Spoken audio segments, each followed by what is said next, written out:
out there, Medfield. Welcome to the newest edition of the happenings in Medfield, but this is the happenings at the Public Works Building and the Highway Department. So you probably all recognize the man sitting here on my left, Ken Feeney, who's been there, I thought 100 years, but he says it's only about 40. And I wanted Ken to come and talk to us before he retires, which will be soon. And that's not because we wanted him to retire, it's because he feels he wants to retire. But I wanted him to give us some idea of how the Public Works and the Highway Department and the Water Department have all changed in the 40 years that he's worked here. So how'd you get started, Ken? Well, I came in '76, and of course then we had the blizzard of '78. And now, how come you came here? I was licensed in wastewater, so I went to the wastewater treatment plant. Mike Sullivan hired me. Oh, dear, I'll blame him then. Yep, you can blame him. Absolutely blame him. And I spent 5 years down there as the foreman. Okay. And then I applied for the superintendent's job, and I had construction background, and I had a water license and a sewer license, and so it was kind of a pretty well-rounded. And the other two foremen, Charlie Evans and Bobby Kennedy, didn't want it. And they're both great guys. I was the junior foreman, and I think maybe they were smarter than me at times. You know what I mean? It's kind of funny, but they took me and they nurtured me basically, and they guided me and taught me the right way to do things, and appropriate organizations to be memberships, to be members of, and so I could learn from other people that have already. I think what we had back then, we had what we called a highway workshop, which we met once a month at other highway garages. And of course, everybody there was older than me because I was the youngest superintendent of Massachusetts at age 32. There was one other one at 32, and that was Tony Marks up in Hudson. So there was two of us, and he just called me on the phone and said he was retiring. So that was pretty good. So we're going out the same year, we came in the same year. So where was the garage when you got started? It was built in '74, so the garage is where it is now, but it was the old garage, but it was brand new when I came, so I thought it was pretty good, but things move on in over 40 years. Sure. But, and I think what happened to the highway department was in '78, the blizzard, we discovered our equipment was really too small. The only trucks that could plow back then were the Mack trucks, and we only had 2 of those. So it was we were really limited on what we could do with big snow. So I think all the public works departments learned from the blizzard of '78 that they had to get bigger. And that's what you see nowadays is a lot of 10-wheelers on highway departments. You see a lot of big Mack trucks. And I know the town of Owen, my town that I live in, I think they've got big Volvos, but they got 10-wheelers. They're big trucks now. They're all big trucks for the big storms. And I think we learned our lesson from that blizzard, that we could, and it crippled the town. We had, I remember there was snowmobiles delivering medicine to people. Wow. So it was it was an interesting time. I missed that. Yeah, well, I don't, because I was sleeping in the front seat of a dump truck. We were away for a weekend trip for my husband's business. Yeah. It was a business meeting down in Barbados. And so we were flying home that day of the blizzard. Oh, nice. And we were the first plane refused from Logan Airport. Yeah. And they took us up to Vermont, I think. Vermont, or I've forgotten, up north, maybe it was Maine. They took us up there and sent us there. And I was so worried because my kids were home. I had 2 in college, but the other 4 were home. And the 16-year-old was running the show for the 15-year-old and the 9-year-old and the 5-year-old. Well, they were having a good time then. Wow. That was a scary thing for youngsters. Yeah. To be left alone. And he told me a lot of stories about how good the highway department was, while he was there trying to run the house, and how helpful people were. Well, I think that's, that reflects on Bobby Kennedy Sr., him being a townie, knowing everybody, knowing the people that need help, knowing he knows, and you can always ask Bobby.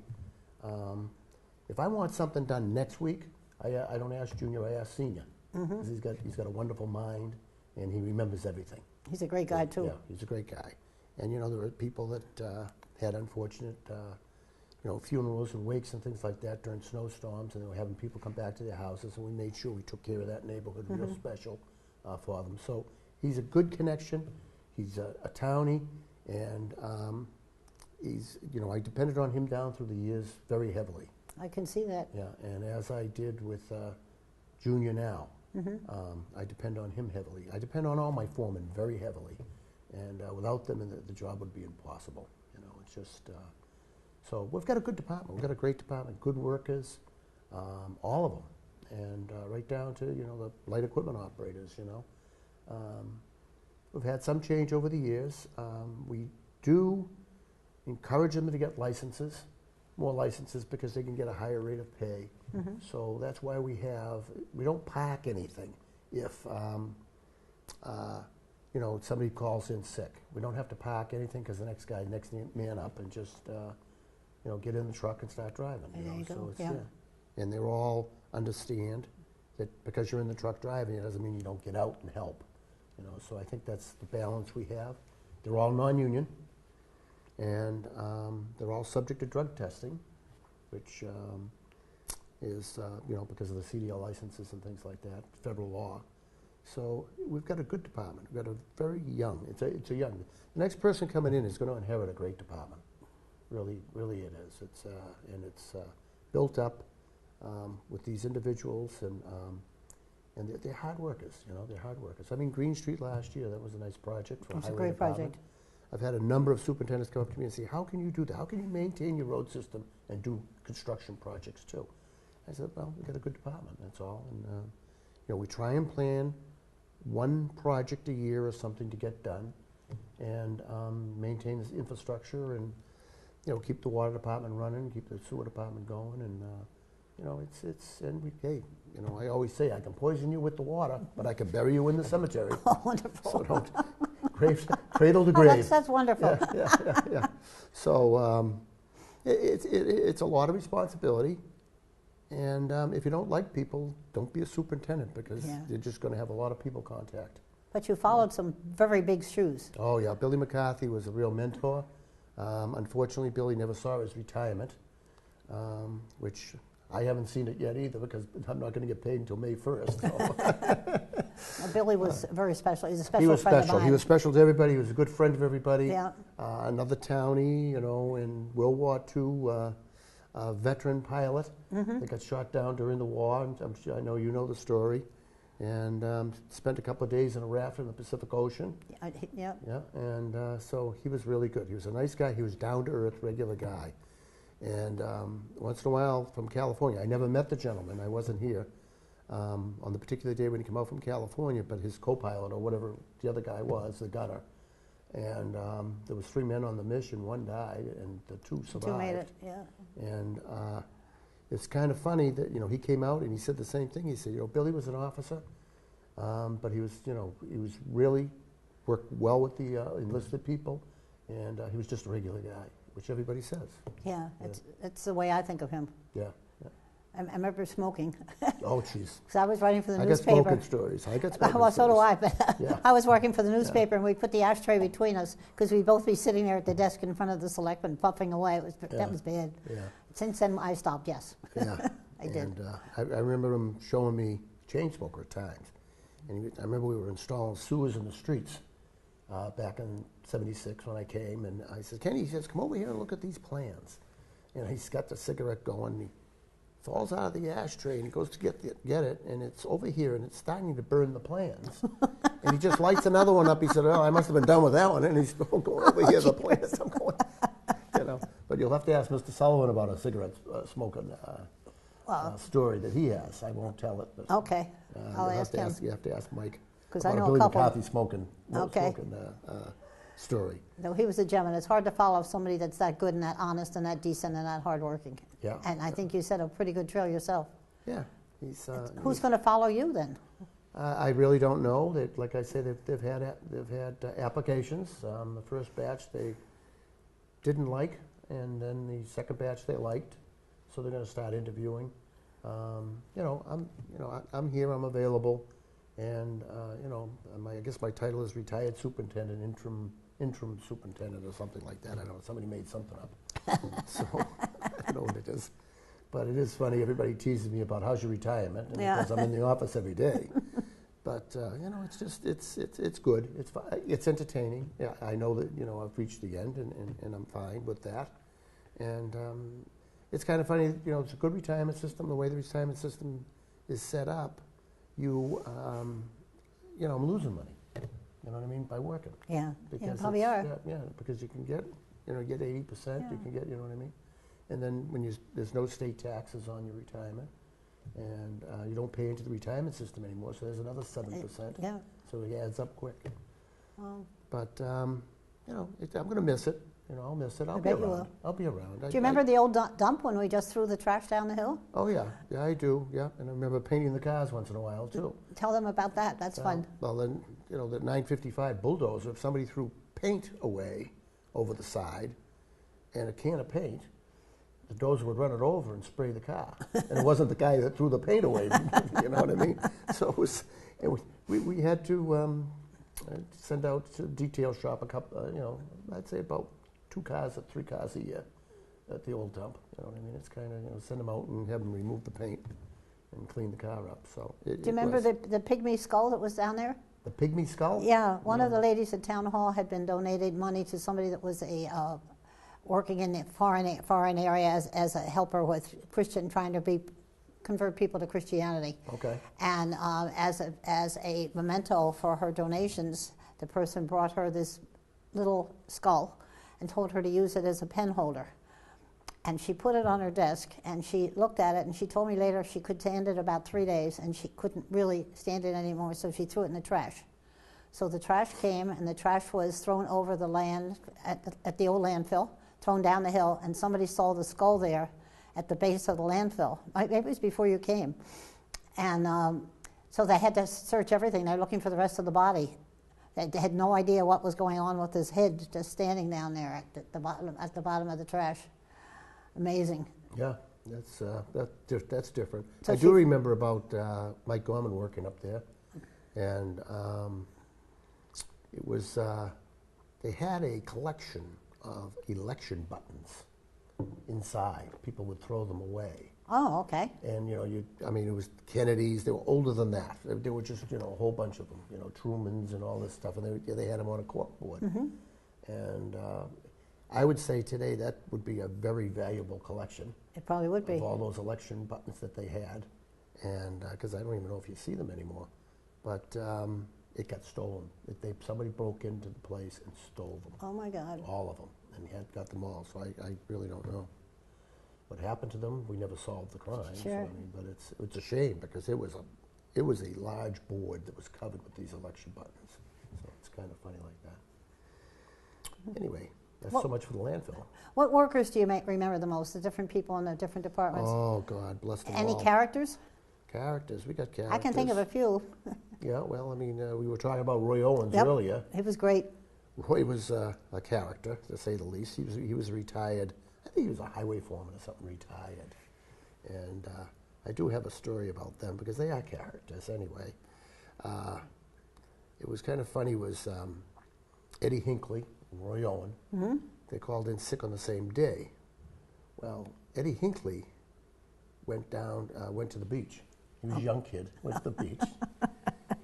And so Billy McCarthy had Roy in the office and Roy Owen, and apparently Roy missed something for calling in sick. And Roy's being a character back then, he said, well, at least I was rum sick. He says, Hinckley went to the beach. And he squealed on Hinckley. So poor Eddie gets called to the office with Billy McCarthy. He says, I take it this will be the last time you call in sick. That's fun. Yeah. It was funny. And, and then, of course, and he's another great guy. He was a super worker. My kids loved him. Yeah, Eddie Hinckley. And then we had Gary Frazier. Mm-hmm. Oh, that's right. It was kind of funny. Gary always was in the manhole, and you could see him sticking out of the manhole. I always thought he was short, but he wasn't. He was huge. He was a big guy, but he was always in the manhole, And but Gary Frazier, he's still down the Cape. I think he's Alzheimer's or something like that. Oh, that's tough. Yeah, but he was a good guy. He always he said Gary's saying was, Billy McCarthy hired me for 2 weeks. I must be half a bubble off because I've been here now 20, 30 years. So, it's kind of funny how people come and they, mm-hmm. get hired and things like that, and they end up staying, So it's a funny thing. But, there's some of the older characters. I mean, you have you know, Roy's gone, and Gary's down the Cape, and Charlie Grover. Charlie Grover is another Charlie one. Grover could plow snow all night. Yep. All night. He'd go 20. He could plow. The young guys were getting tired, and Charlie wasn't getting tired. That's right. He'd keep on going. You're right. It was just crazy. I forgot about that. Yeah, crazy. Yeah, yeah. Yep, I remember we were during a snowstorm. We were fighting a snowstorm, and phone rings, and it's Charlie Grover on the phone. He's in Florida. Are you guys okay up there? Do you need any help? Charlie, stay in Florida, you know? I mean, it's just, you know. Oh, that's great. Yeah, it's just crazy stuff, you know. It is funny, you know. But, you know, we had a whole bunch of people. You know, down in the sewer department, we had Peter Iafola, did his time and retired. Mm-hmm.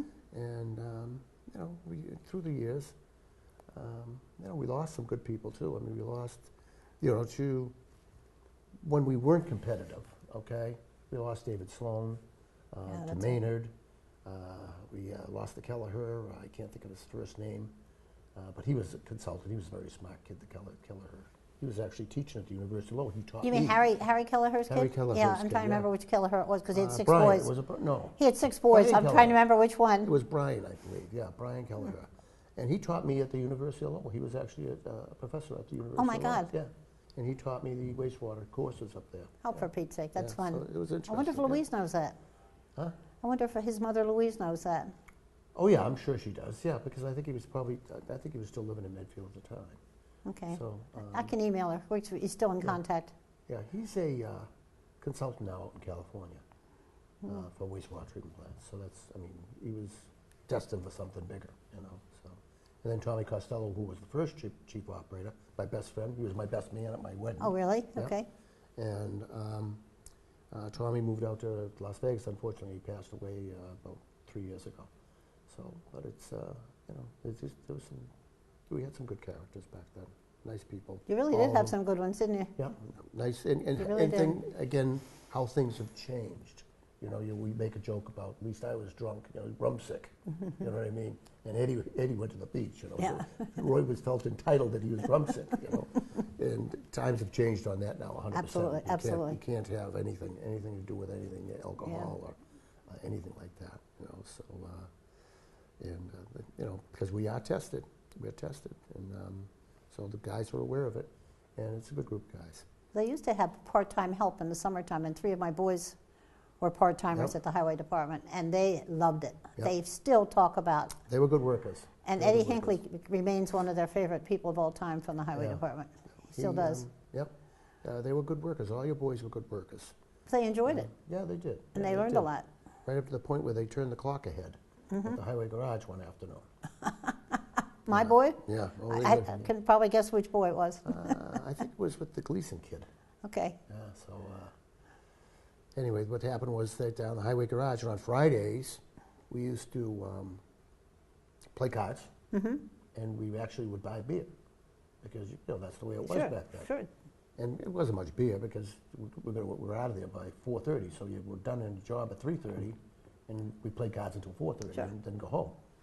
And it was, he decided to start the party a little bit early and turn the clock ahead. And Bobby Kennedy came in off the streets, and he looked at the clock, and he knew what time it was. And they got in a little trouble. Oh my God, that's good. Trouble, I hadn't heard that before. Oh yeah. So we had fun. We did have fun, and that was a different time. Are they still doing part-time kids in the highway department now? We are. This year, I think it's actually, wonderful. we got some summer help. We had summer help last year. We try and roll it over. We like college students. I always say I've never had a drop out from college after they work a summer with us and put 100 ton of asphalt out.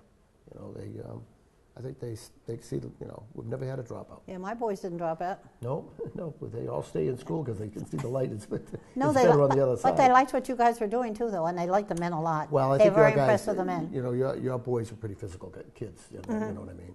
I think that Charlie Evans had the best expression for some help, some out, and some out. Yeah. You know, so it's just, you know, some help.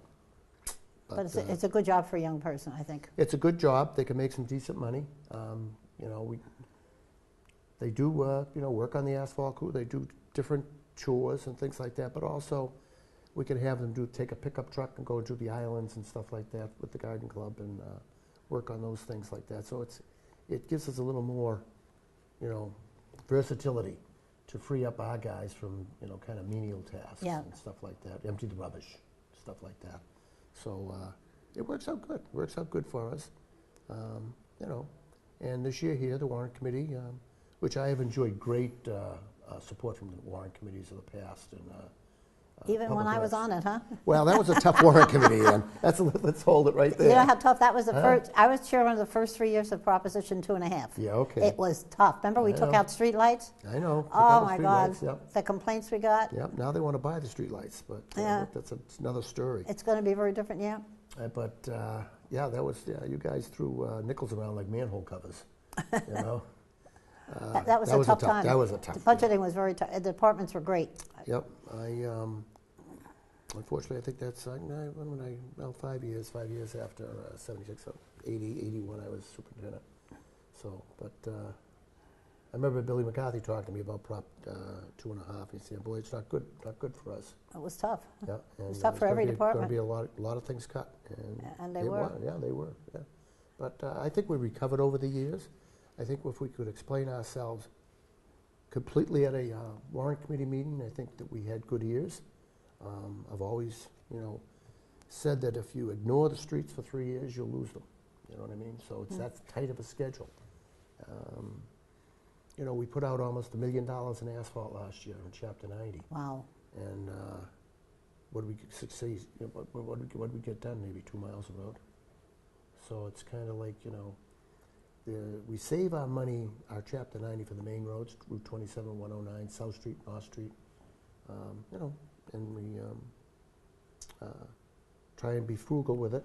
But then on the other hand, we have to go to the Finance Committee and ask for money, other funds, the highway funds, to do the day-to-day operations and maintain all the culverts and all the drainage systems and things like that. I think we rebuilt, this year so far we haven't started rebuilding catch basins yet, but last year I think we rebuilt something like 50 that had collapsed from the tough winters, the 2 tough winters in a row. The salt gets into them and they rot, the mortar rots out of them, and so I think we did 50 catch basins.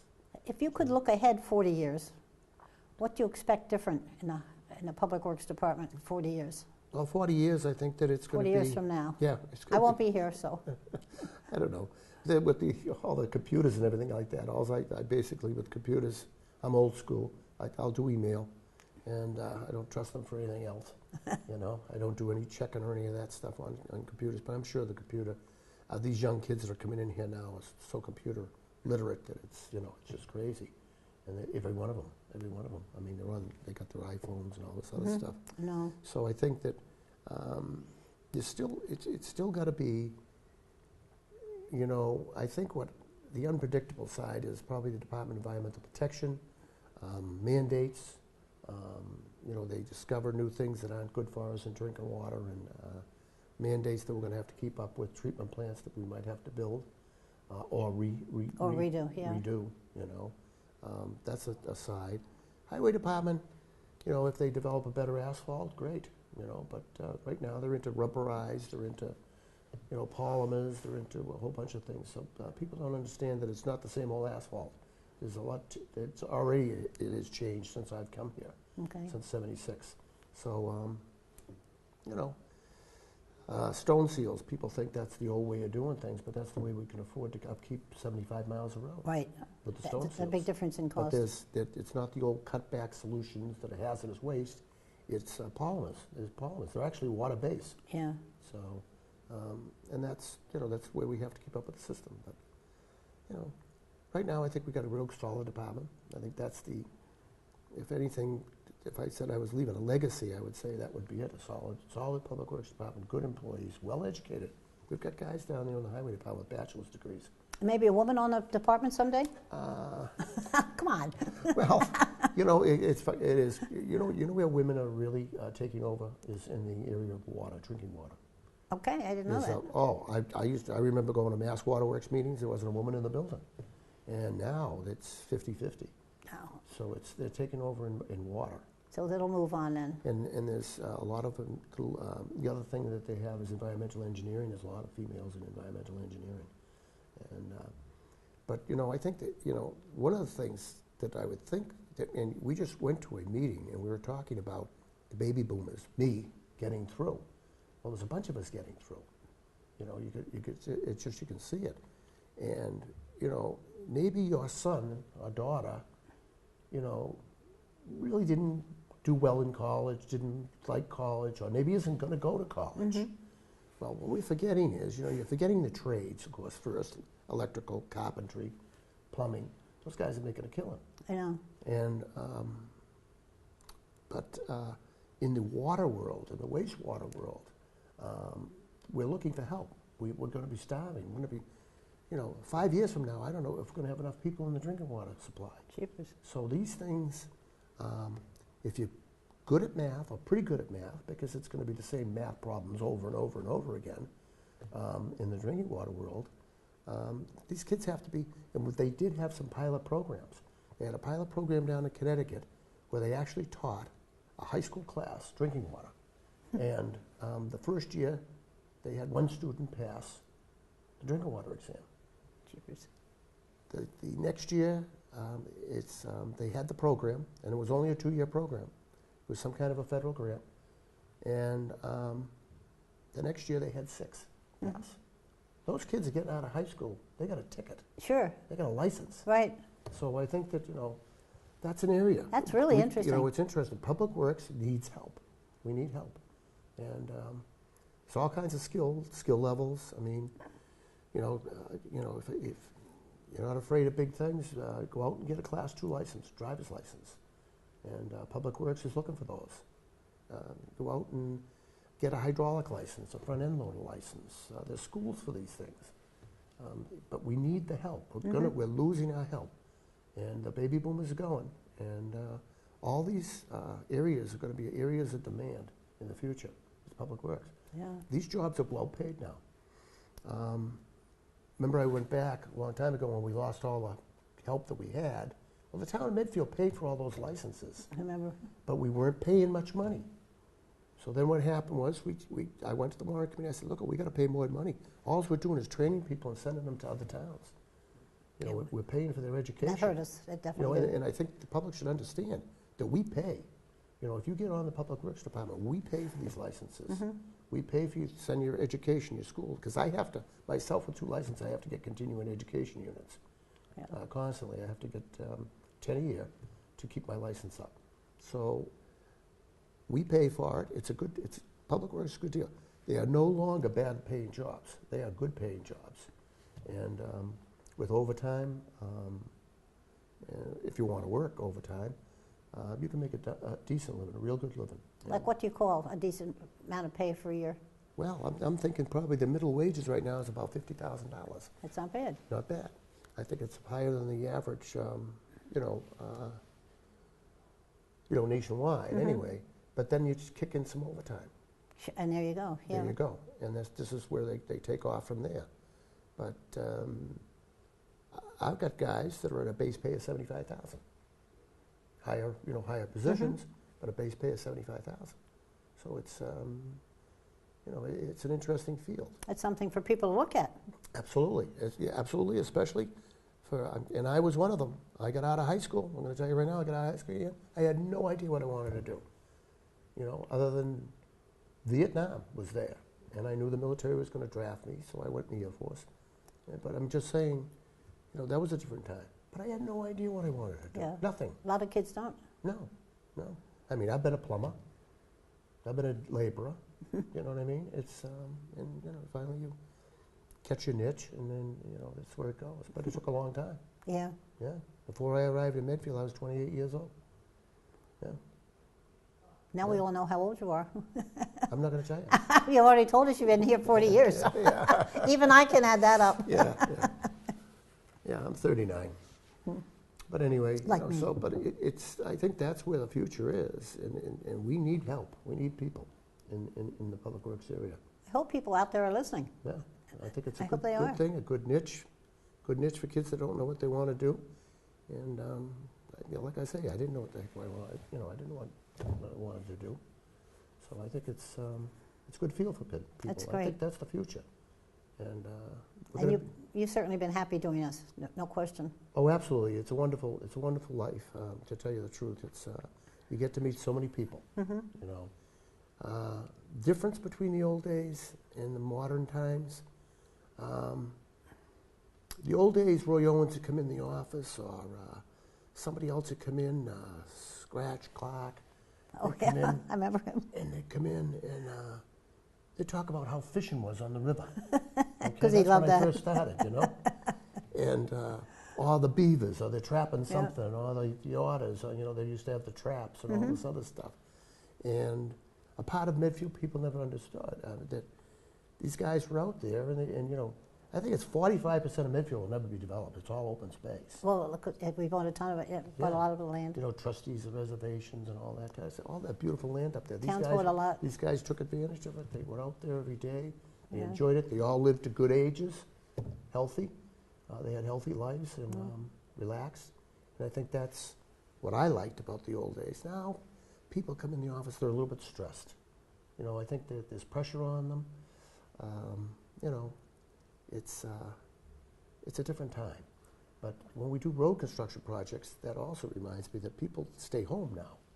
They work on computers. A lot of people do. So you can't hit the computer, the underground utilities. I mean, you really got to mark them because, boy, they get mad. But it's a different world. It is Yeah. a completely different world. It's a faster pace. I don't think, you know, I think it was laid back when I first started. And it's a faster pace now, and it's, I think some people are stressed. And, you know, they come in the office and they're not very happy. But you're heading for a different world yourself. Yeah, I am. Yeah, I guess. What are you going to do all day? Well, I don't know. I've already been offered 2 jobs. All right, so part-time on Martha's Vineyard doesn't make it with me. Okay. You know, I don't think so. But, you know, it's, you know, it is what it is. But it's, you know, I had a consultant engineer call me up, Weston and Sampson. Well, they haven't worked for the town of Medfield in 20 years, 25. But they wanted to congratulate me on my Brainy Skawitz, Yeah. who was the first engineer that I worked with down at the wastewater treatment Mhm. plant. He Remember. wrote his master's degree on the wastewater treatment plant. Oh. Because when that was built, that was a state-of-the-art wastewater treatment plant. That was called a tertiary advanced wastewater treatment plant. So he wrote his theses on that and nutrient removal and things like that. So it was pretty good. And he called me up and congratulated me. He heard through the grapevine. Again, it's a small world in public works. Mm-hmm. And I mean, there's a lot of people involved in it, but it's a small world. We hear about everybody. We hear about people passing. We hear about job openings and retirements and things like that. It's just through the grapevine, you know. So it's, but again, the future is probably, we're going to need help. Yeah. Well, the future's yours, and I hope you enjoy it. Yeah, I hope. I think I'll enjoy it. I'll be fine. And I hope your wife puts up with you. Well, you know, they always say, when I applied for the job, I said, you know, I'm not going to be home much. And she went, yay! Yeah, I think so. I think she enjoyed it. I don't know if she's going to enjoy me being around. That's what I'm thinking. Very Yeah, different. so she'll give me some projects, I guess. You know, but it's, yeah. So I mean, really, you know, she raised my firstborn child was handicapped. Yeah, I met you. Yeah, I met you. I should have brought the sweater you knitted because you knitted a sweater for her. I did. I made Yeah. one for your baby, too. Yeah. For the second Yep, one. Yep, yeah. the second one, Linda. Yep, she's 26 now. Oh, my God, you're kidding. No, she's going to be. Well, she's 25. She's going to be Oh. 26 in September.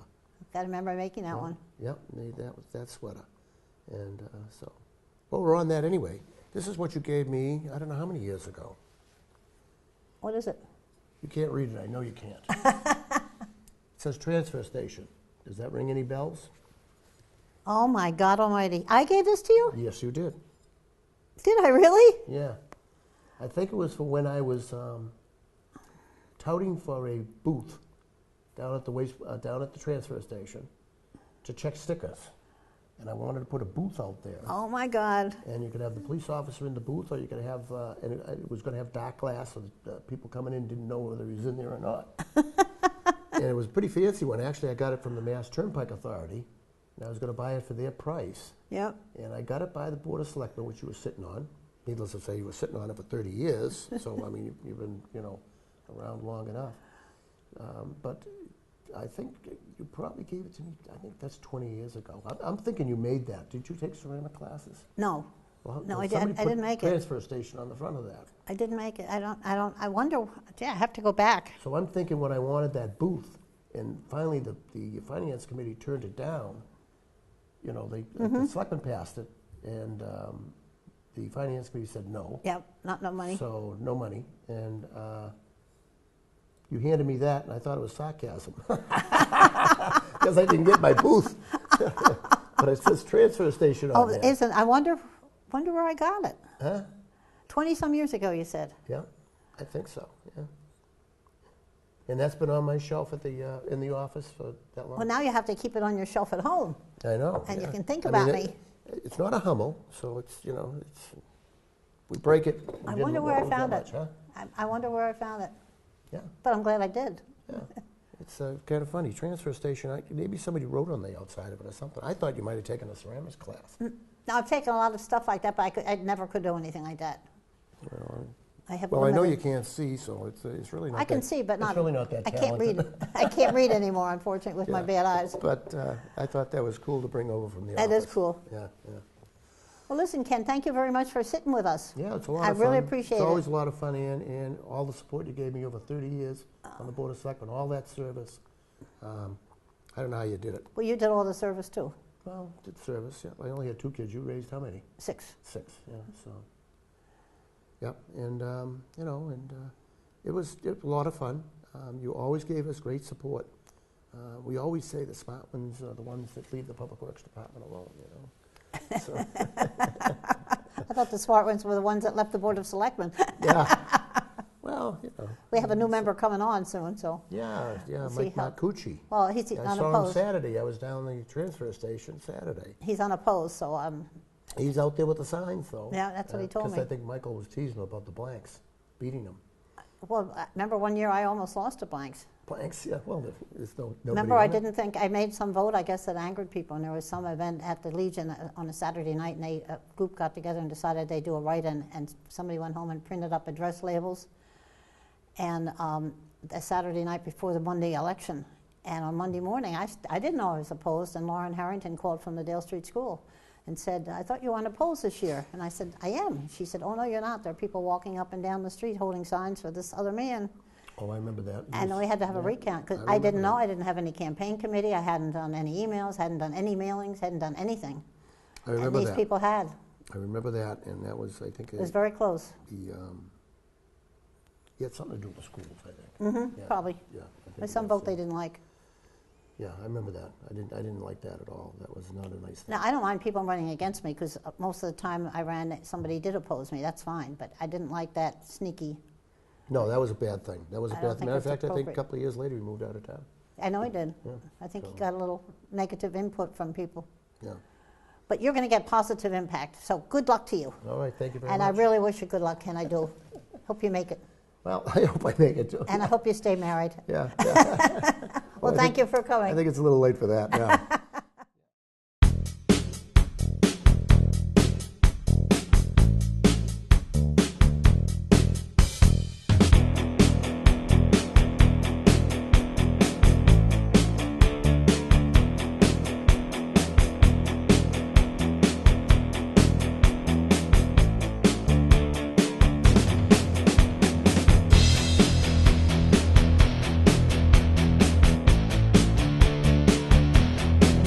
The preceding was a production of Medfield TV.